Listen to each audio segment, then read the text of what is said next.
how has your perspective on parenting has changed since your son's diagnosis? I used to think like, oh, your child's gonna grow out autism. I thought I had this plan of this is where you're gonna be at this age and this age and this age. And it sometimes doesn't work like that. You're sometimes gonna implement all these plans to help them and different things in life happen and you're not able to facilitate it the way you want. So I think it's just you gotta take it for what it is and not think there's just one way. There's no one way of parenting. I'm always changing something every 6 months Mm. because it's something new.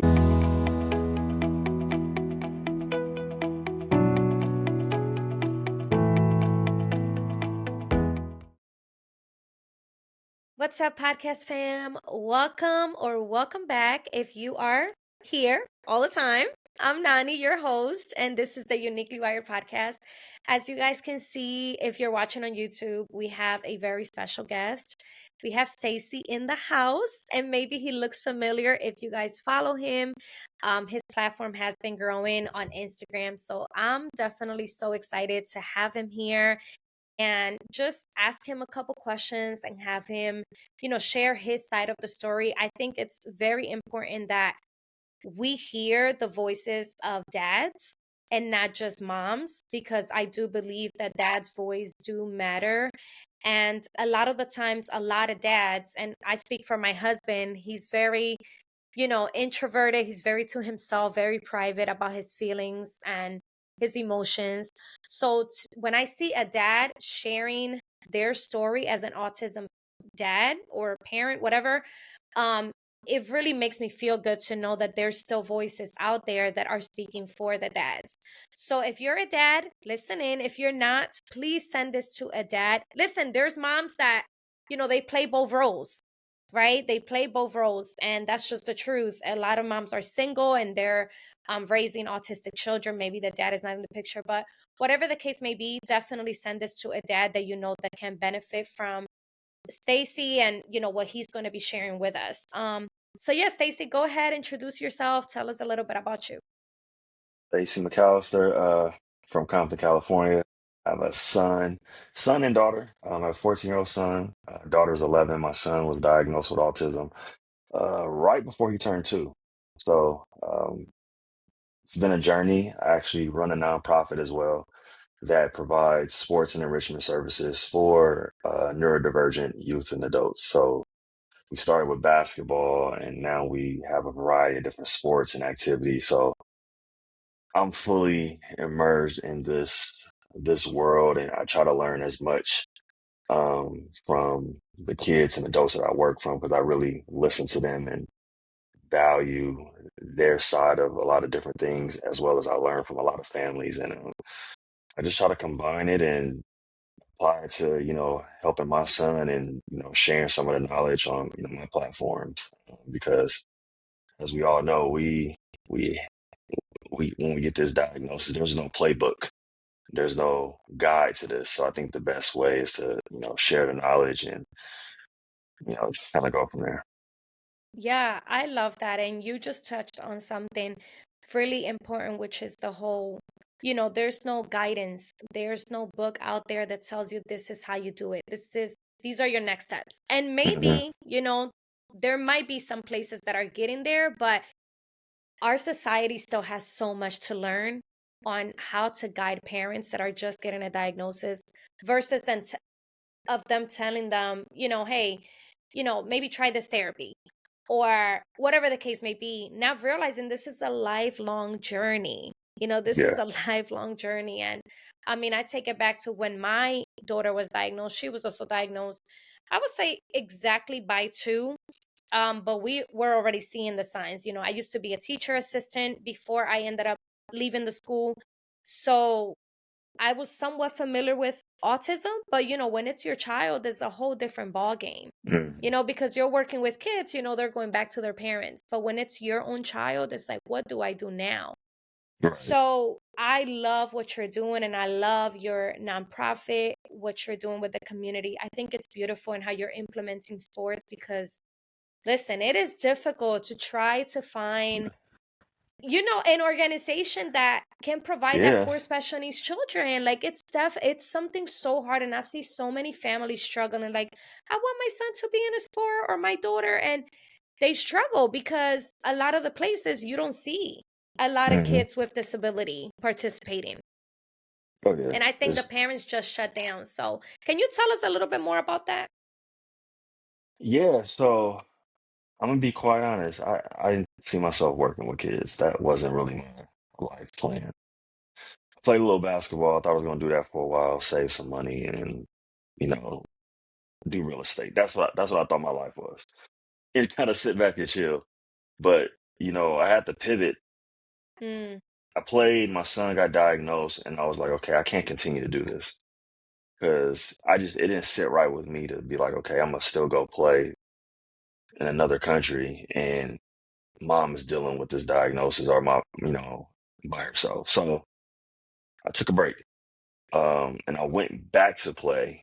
And really, that what shed the light was I did a clinic with the Special Olympics in this. I was in Brunei, and that kind of like put the light bulb in my head. Led me to kind of just like research like what programs are back home. I didn't find a lot. If they were probably for like a one day, a couple of weeks, and I was just like, this just doesn't sit right. And I think there was one.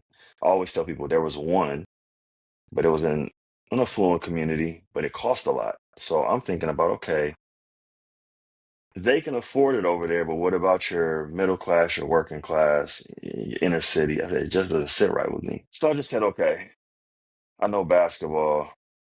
I kind of got an understanding of this world, and I just made some flyers, went to my son's therapy center. Was like, hey, this is what I do. So families are like, okay, really? So, it is kind of like a domino effect. yeah. And I went back to work, and I went to a school to work as a behaviorist for 2 years because I was like, okay, I need to get some more knowledge of just the whole communication with different individuals and different strategies. So I did that for a while. Um, and then just really went like 100% into this, and we just kind of like blossom. And one of the biggest things is we made sure we have this thing called social recreation here through the region. We have regional centers here where families go to get their services, and um, where they can go get their child evaluated to see if they have a diagnosis. We were able to get vendors, so we're vendor with, sorry, 4 or 5 regional centers. So now our program is absolutely free for families. Uh, Wow, so that's that was the thing. I didn't amazing. want families to pay, and even if they're not um, through the regional center, but their child has an IEP, I always tell them it's free. I'm like, don't worry about it. Because I understand, like, if you're covering the cost, I'm sorry, my dog is all over me. It's If you okay. cover the cost of, you got co-pays for therapy, that stuff can add up. Exactly. And then Hmm. to have, make sure I have the proper instructors and coaches. Like I coach myself, but say primarily half of my coaches, they either are connected through autism or any diagnosis through family. Some worked as behaviorists in a school. I have an adaptive PE teacher that works on the weekend, or some just they're really good with kids. So Mm, I try to have the proper staff around the kids as well, where they're coming sure. in, either they have a passion for it or they have an understanding, because I want the kids to have a good experience, and I want the parents to be like, okay, they know how to work with my child.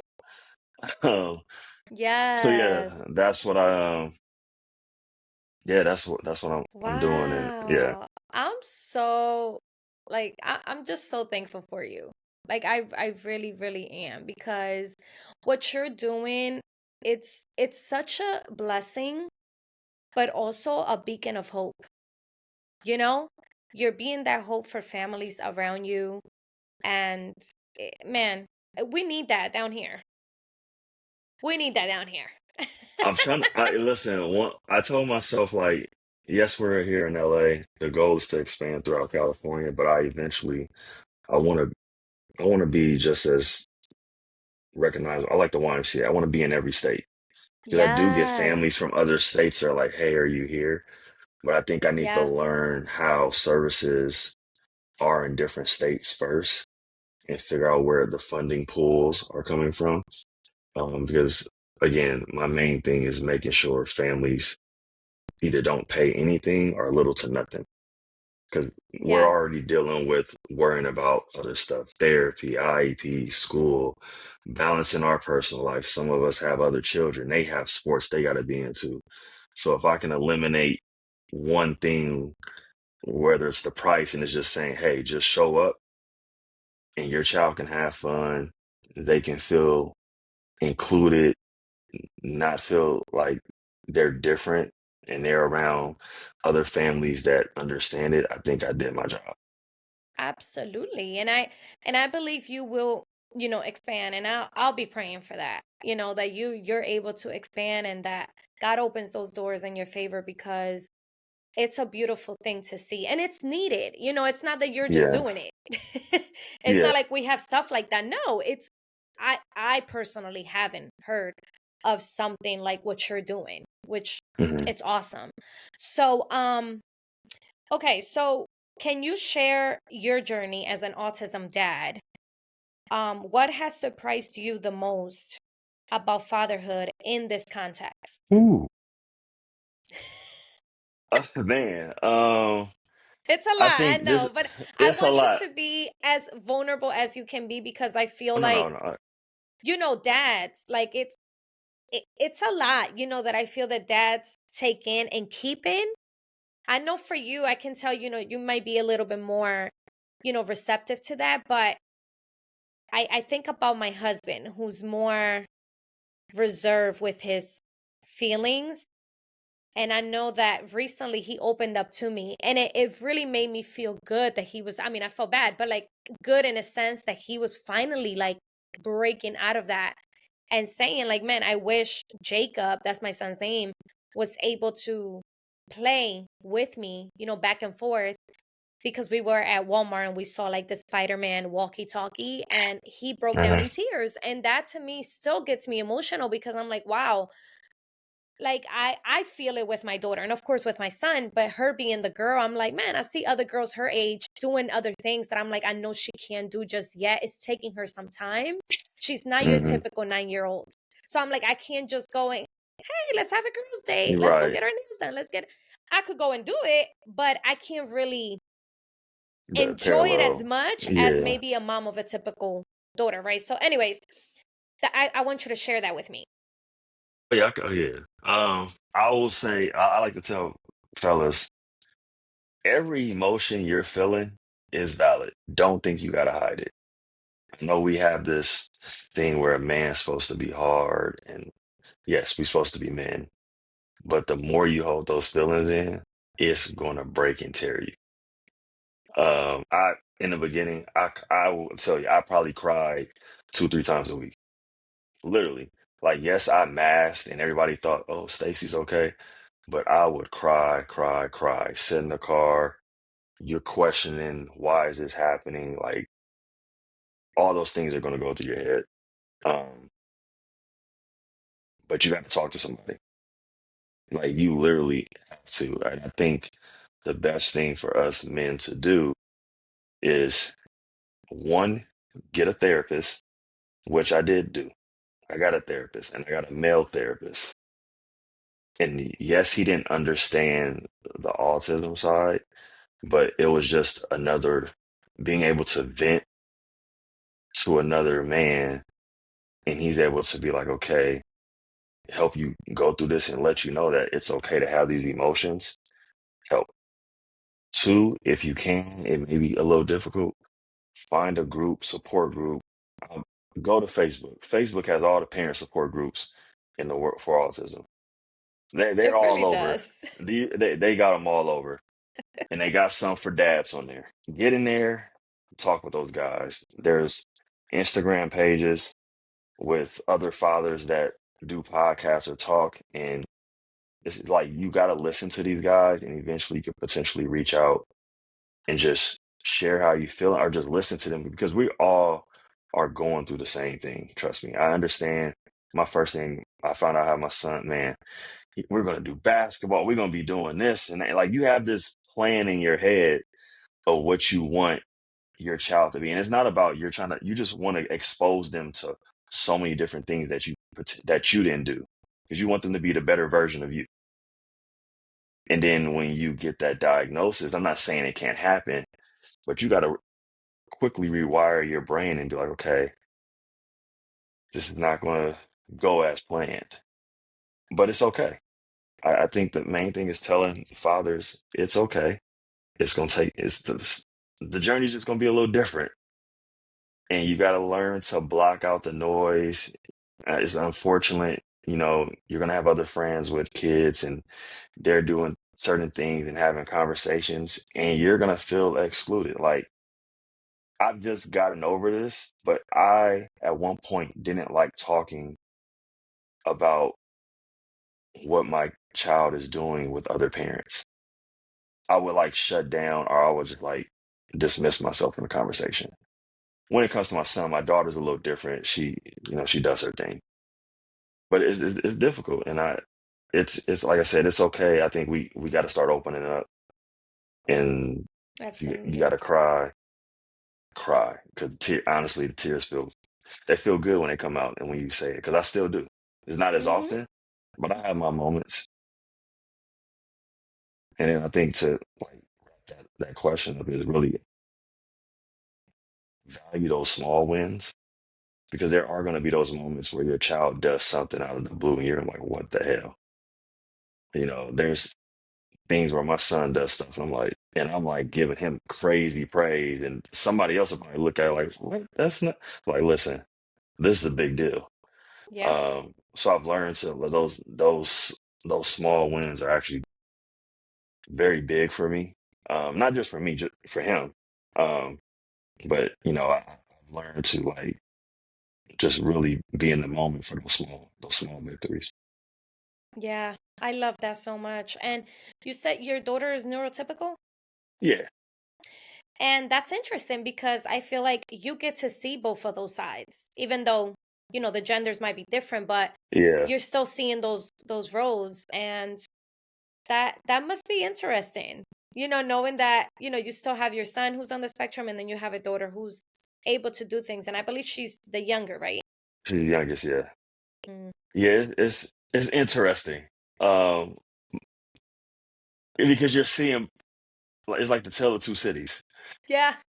Um, but then that's a whole nother thing of navigating in terms of parenting because me and mom are not together, but we had to have a conversation one time and notice we were like, hey, we're putting so much into our son that she's getting the back burner. And I noticed it in just her personality. And I'm just like, hold on, and I realized like she was just yearning for attention. Yeah.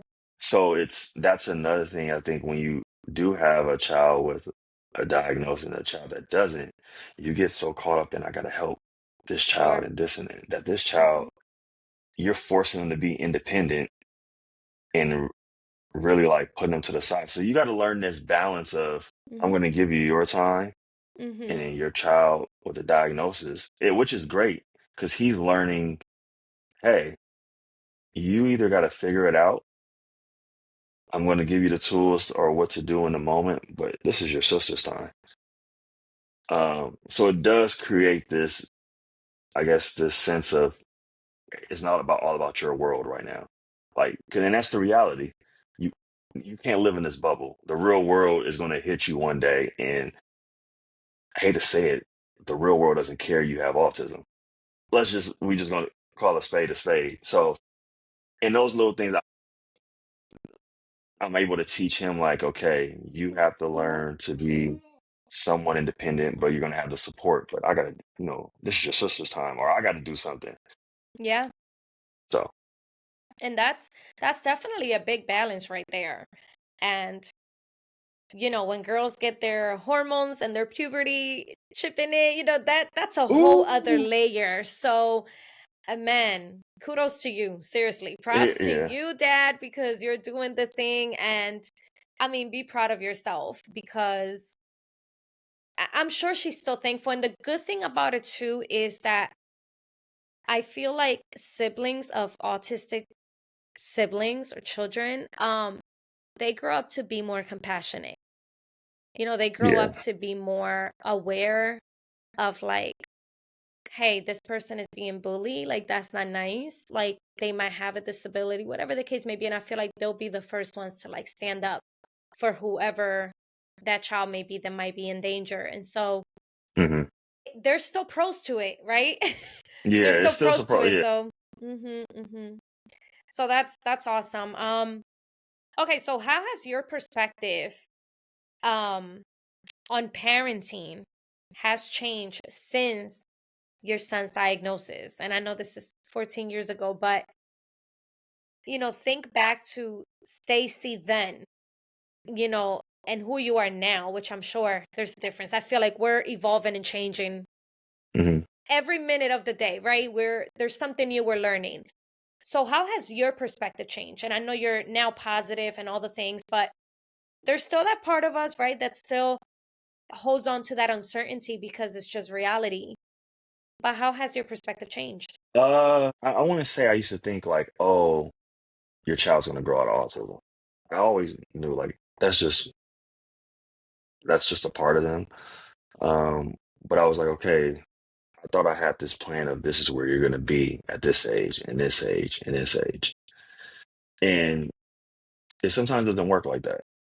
Um, just it's when it's your child's time is when it's your time. And you think you're sometimes going to implement all these plans to help them and different things in life happen and you're not able to facilitate it the way you want. And then so I think it's just you got to take it for what it is and not think there's just one way. Like I said, there's no one way of parenting. I'm always changing different ways of how to connect with Yeah. both of my kids, but especially my son.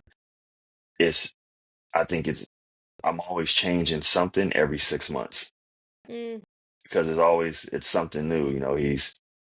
He's maturing in this, and we realize, okay, it's now to kind of do things differently or communicate it differently or push the expectation for him a little different. Holding my village accountable for what we're doing at home. I think that changed because typically, you could raise your child one way, they go to a relative's or family member's house, is right. like free game.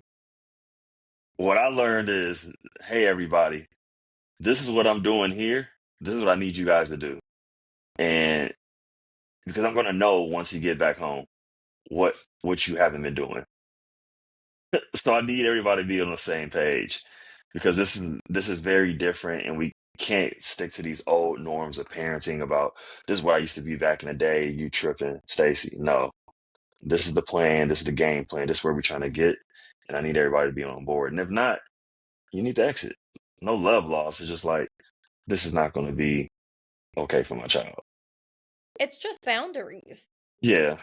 like healthy boundaries, because I think people have to respect what you're working so hard for and toward with your child.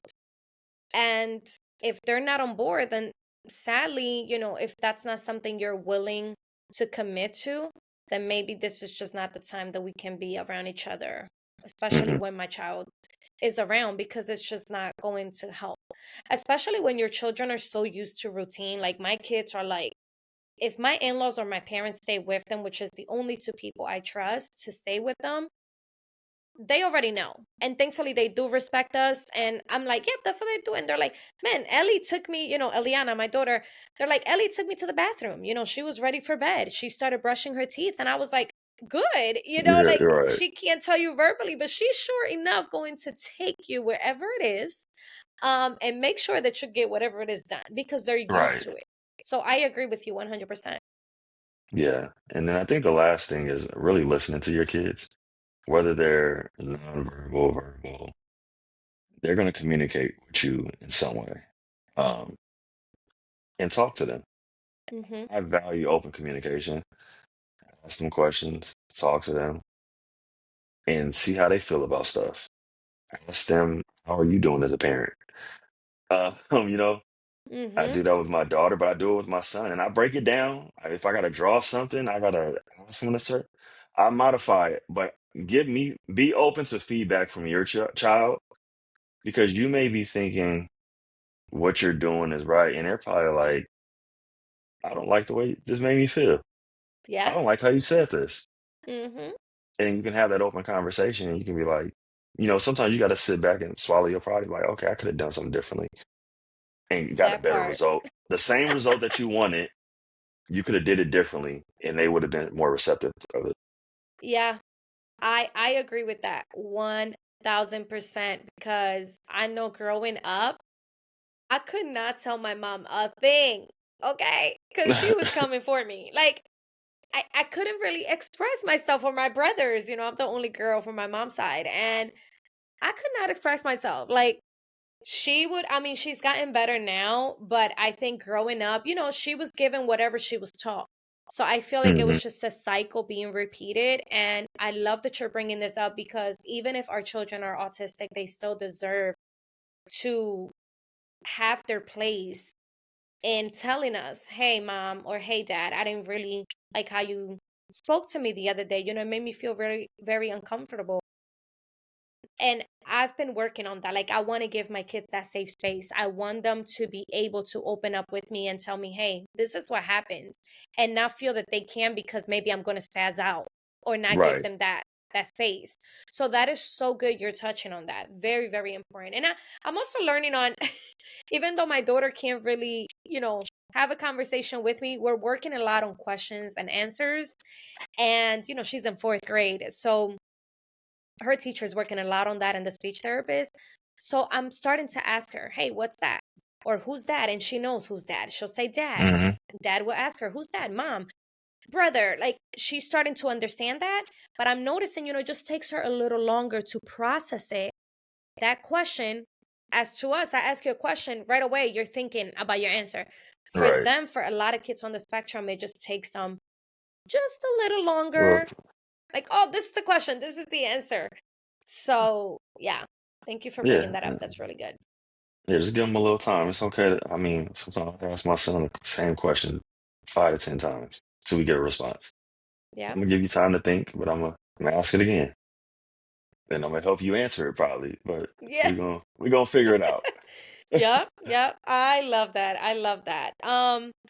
Okay, so my next question is, what strategies or practice have helped you to stay connected and engage with your child through the challenges of autism? Oh, I've taken kind of it's weird. I think I feel like I mix a lot of different stuff that I've seen, learned, and I evaluate him first and see what works for him. So I've taken some stuff from ABA, I've taken some stuff from speech, I've taken some stuff from OT, and realize what foods maybe not too good for him. Like I know what he cannot eat Sure. because he may get super hyper, he may get super giggly, and his attention is off. I know how much screen time he should have before I gotta reel him back in. I got bounce balls, I got a vibration plate, I got all type of stuff that help him with the sensory stuff. So or if I gotta squeeze him, Yeah. I just use so many different techniques and on the sensory side and communicating. I had to learn. It was a learning process with that. It was like, okay, what's the best way of communicating with him? And some in the beginning it was keep it very short, concise, and let him do 1 or 2 word responses. And then as he gets older, it's like, okay, let's up it. And he was still probably stuck on answering the question with a 1 word response. But okay, let's write it down on some paper and Mm-hmm. answer it this way. So now we got a sentence. Mm. And still to this day, like when we're communicating, he may still go back I may ask him something, but I walk him through answering it in a Yeah. complete, way. Uh I find stuff on Amazon that I think is useful. Um, in terms of like education. Like I found something on Amazon. It is what's the little poppy things where they The fidget? the fidget poppy. So it's Yeah. there's an addition and multiplication board like that. Oh, So you literally like if you're like 3 times 1, you hit 3, it like pops. You hit the multiplication thing, you go to 1, and you like see where the 1 lines up with the 3, and it gives you an answer. So what? yeah, it's You I go on gotta send Amazon. me this I because gotta my send you daughter that. loves math. For whatever reason, she's really good at math. Not me. Anyways, that's good. Yeah, I found that. I'm noticing there's just more tools. Like I've seen a reading comprehension book on Nice. Amazon it says for kids with autism, and you see how they break it down. So I think it's always searching for new stuff that Yeah. you can help.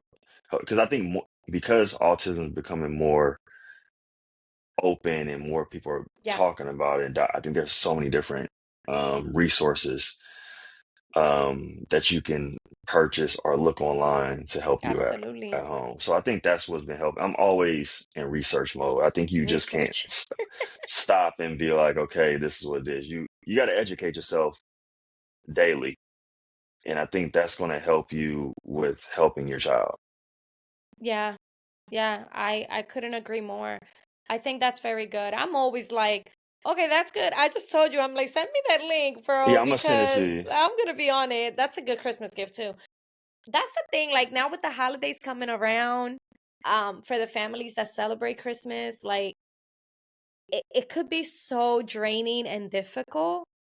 And I always just say, listen, I mean, at least for my kids, I don't know about your son, and maybe you can share a little bit about that. But for my kids, they just be chilling. I hate to say in their own world, but they legit just be, they don't care if it's Christmas, if it's a birthday. Like, I think we get very like, oh my God, Yes, Christmas is coming or Easter is coming, and we get so anxious for nothing because at the end of the day, your child is maybe they're worried about their screen time, maybe they're that's what exactly. makes them happy. And I told my husband this year, I said, listen, the family could just get us gift cards and we'll just go and shop for them. Because to me, the clothes is more important. Hmm. And, or the experience, going somewhere. And we can just get them something like I know my son is now into, he loves, I don't know the name of the game, but it's a little thing. You put the ball inside, you squeeze it, and it like pops it What up. shoots up? Yeah, Yeah, something with the ball. But, anyways, when he's on YouTube, he's watching videos like of people just repeatedly throwing the ball and it like goes down. It either does zigzag or just goes straight through. sure. Yeah, So I told my husband, I said, you know what? He seems to really be watching that a lot. Maybe we could get him something like that. And he'll be stimming his life away. He'll be happy. My daughter, we're still getting there, but she loves yeah, anything music. She's very musical. So, it's just like do whatever makes your child happy. Like stop worrying so much about yourself because this is yeah. this is a you thing at this point, It's you so just want to take the pictures for Christmas. That's all it is. People right. want to take. That's another thing, and I had to learn that the hard way. Cause I'm kind of like, what? No. I'm not Yeah, the one to send Christmas photos. Like nope, you'll watch it on Instagram. right. Screenshot it, download it, I'll send it to you. But I mean, seriously, I think and for the families that are listening, if maybe that's you, you're finding yourself like, oh my gosh, I don't know what to do for the holiday. Listen, just like any other day. Only difference is Christmas decorations. Like Hmm. I'm just learning. Look, we're just going with the flow. Maybe we'll go see the lights. Just chill. Yeah, just chill. If your child Yeah. likes it, they like it. If not, Yeah. don't make a big deal out of it. Like now, my son, like the past couple of years, he's like Christmas, but when he was little, I remember one time it was a wrap Christmas gift, and he's just like looking at it, and we had to like help him open it, and he got this. He was like 5. He was more happy hiding inside the box than playing with the toy. The actual I was and there goes like, your money too. you're like, okay. Now it's a little different. He's like, he loves candy canes on the Christmas tree. I So love that. he likes looking at that. He'll open his gifts, but he likes gift cards. Yeah. So that's his thing for Christmas. Give me I gift love cards. that. I'm like, Love okay, it. say less. Yeah. I feel the same way. I think, you know, the kids, same thing like your son, in the beginning of their diagnosis, it was a struggle for them to open the gifts. And I would tell my family, it got to the point where I had to tell them, hey, just keep it a little open so it's easier for them because I do want them to have that experience. Hmm. But again, we go back to reality. Like that's not as much as we try to be like the neurotypical family, like it's just not. Hmm. It's just not. So sis, get off the cloud. And I tell myself this all the time. So now, I mean, last year they opened the gift and they seemed very excited during Christmas. So that made me happy. So Okay. I was like, you know what? Then we'll keep doing it. But my family could be real loud. So I'm just like, okay, can we just like, let's bring it down? Right. Let's bring it down because it could freak them out because my house is usually so peaceful and calm for them that Hmm. when people come, it could become a lot. Yeah. And my daughter's one, she'll shut down, she goes straight to her room. She got time for nobody. She don't care who's here. Right. Who's visiting from out of town. Listen, nice to see you. Nice to meet you. Right. I'm out. I'm out. But I do like that you touch on the screen, because I think you know how much screen time your child needs. And when they get to the point where it's like they're not even there. They're not Mhm. present. And recently I started noticing that with my daughter. She'll be on her tablet and she comes from school and I let them have their screen time because they're in school all day. So that's kind of like their decompressing moment because I know we do it. We'll doom scroll, do our thing. So I think they deserve that. But with her, she's potty trained during the day. But what she started doing is doing number two on her underwear, right? Because she becomes so hyper fixated, right? On whatever she's watching that she refuses to move her body and go to the bathroom. She knows how to take herself to the toilet. Then I find myself getting so frustrated and yelling because I'm like, why?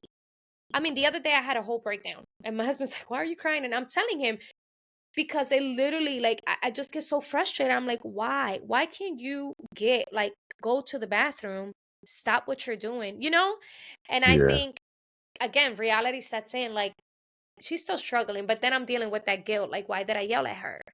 I mean, it's Yeah. so much that comes into it, right? We could be here all day talking about that because that's a whole conversation in itself. Yeah.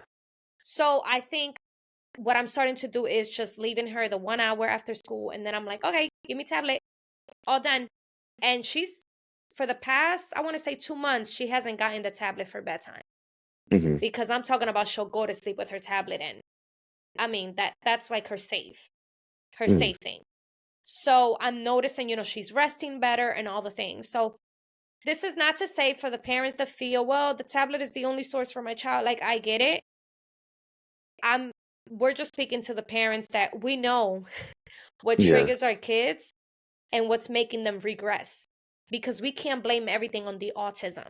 There might be other Right. things that might be being a factor to whatever your child may be struggling with. So I don't know if you want to talk a little I'm bit more glad you about that. I'm glad you said that. Don't put the blame on autism Mm-hmm. all the time. And I think that's one thing I think families gotta find that balance. Yes, your child is going to have some difficulty in certain areas, but I always say at the same time, they're more capable of a lot more than you think. And you do gotta sometimes realize you're getting played. So Yo, that they is will so play in true. your face. Yes. So we sometimes we gotta say, "Oh, it's the awesome." No, it's not. And that's where that weird balance of that's when it's time to just be a parent. That's when it's Yep. okay. You can go back to the traditional ways of parenting and be like, okay, this is what the expectation is. Mm-hmm. This is what it is. But I'm gonna help you navigate it. But I know you're capable Absolutely. because you're playing me just like any other child. And you Yep. trying to get away with something, you know what I mean? And you know it. I always say that's when their age shows through. Yes. I'm like, Like my sis, son does no. it. Yeah. Mm-hmm. My son is sneaky. Like he's very sneaky and he's a charmer. I And he believe you. does and there's times where I'm not even in the same room and I know I don't know what it is. Like I know he's doing something because I don't know, and I'll go check and I'll just look at him. And he'll like walk away and like be laughing. And I'm just like, I didn't have to say nothing. I'm like, are you serious? Or he'll like jump up and it's like, oh, and laugh and go off. And I'm like, because you wasn't supposed to be doing that. You're supposed to be doing something else. And Mm. that's when I said like those. I'm like, that's not autism. That's just you being a sneaky kid. Yeah, it's just you being a boy, and then for my daughter, it's just her being a girl. Cause she's, I'm telling you, when you said sneaky, I'm laughing because literally, she wants to take the tablet while she's on the toilet. So Mhm. that's something I've been stopping too. Cause I'm like, no, that's not even like clean. That's not okay. So, my husband blocks YouTube. YouTube for us as adults. She has YouTube Yeah. Kids and stuff. For what? And my husband is very tech savvy. Okay, this is the man that will tell you exactly where to put a cable. Okay, but when I tell you that for whatever reason, she is able to figure out how to go on YouTube, Same. my My husband son's was the like, same. she outdid me. Like, he's like, I'm done. Like, I have no idea how she was able to do that. But then we discovered that she'll go to like a video on the internet and then she'll find like an ad and it'll take her straight to.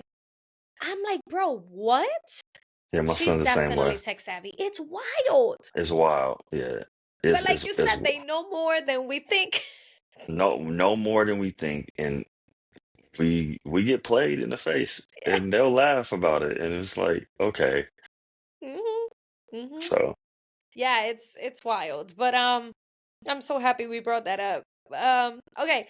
So lastly, so we can close up is what advice would you give to other fathers, navigating autism, fatherhood, and maybe these parents feel isolated because we know isolation is a big one, alone, not seen, and just unsure of their role as a father. yeah, these are my first two, and this is just something I say first thing: get a therapist. Mm-hmm. I don't care what nobody say. We got to take this stigma out about therapy. Go get a Yes. therapist. Go talk to a therapist, and I say get a male therapist because you're gonna want to. You'll the conversations be just a little different. And I'm not putting a knock to a woman therapist, not what it is. But talk to a male therapist. Two, this is something I recently just started doing, and this was suggested by my therapist. I have a journal. Am I consistent with it? No. But sometimes like, I'll just write and it don't even make sense. If somebody read it, they wouldn't even know what's going on. Like, where's this going? I just write down every thought of how I'm feeling, maybe what I did today, the highs, the lows, and just write it out, date it.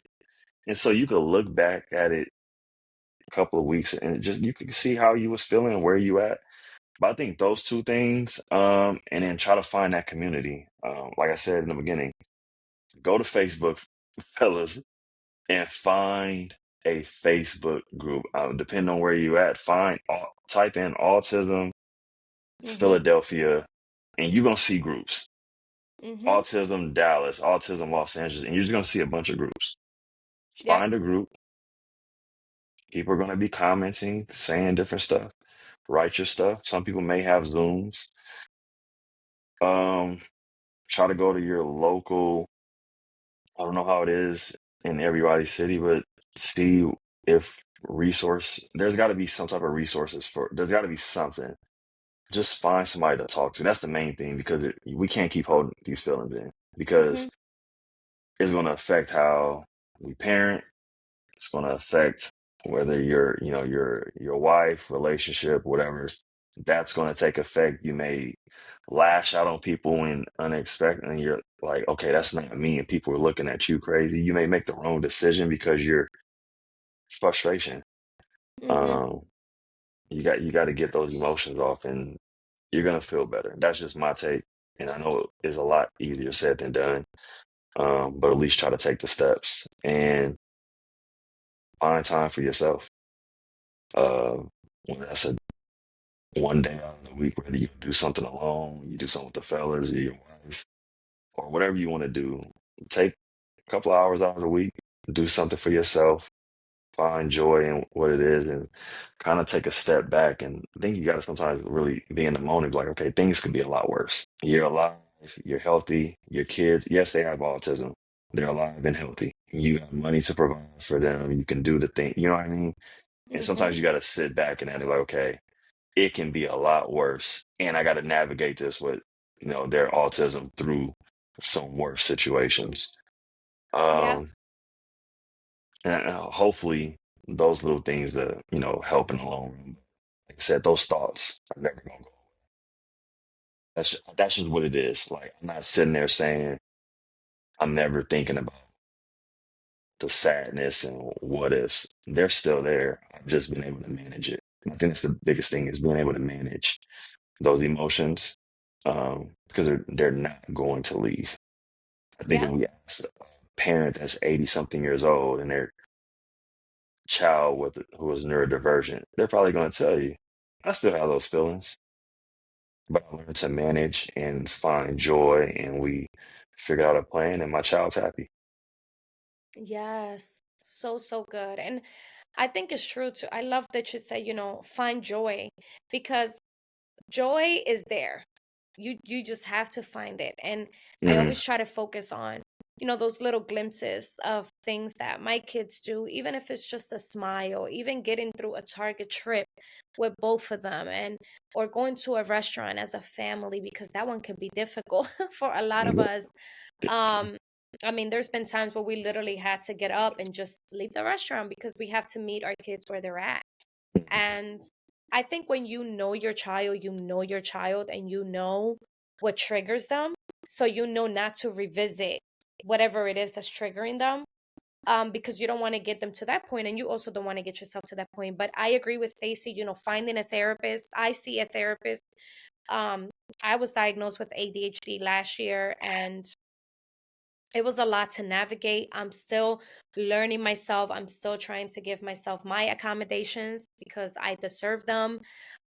Something I wasn't getting at as a child. So it's a lot. I feel like you'll discover a lot about yourself when you have someone to talk to that's nothing related to you, not a Exactly. friend to you, just someone that's just there on the other side of the screen listening to you, or you can go in person.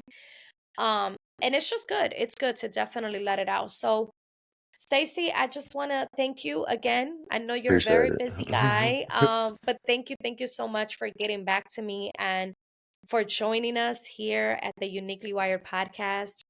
Um, I hope you enjoy yourself. No, appreciate reaching out and we making it happen and talking. And hopefully, this conversation could kind of really connect with other families, especially the fathers, and Yeah.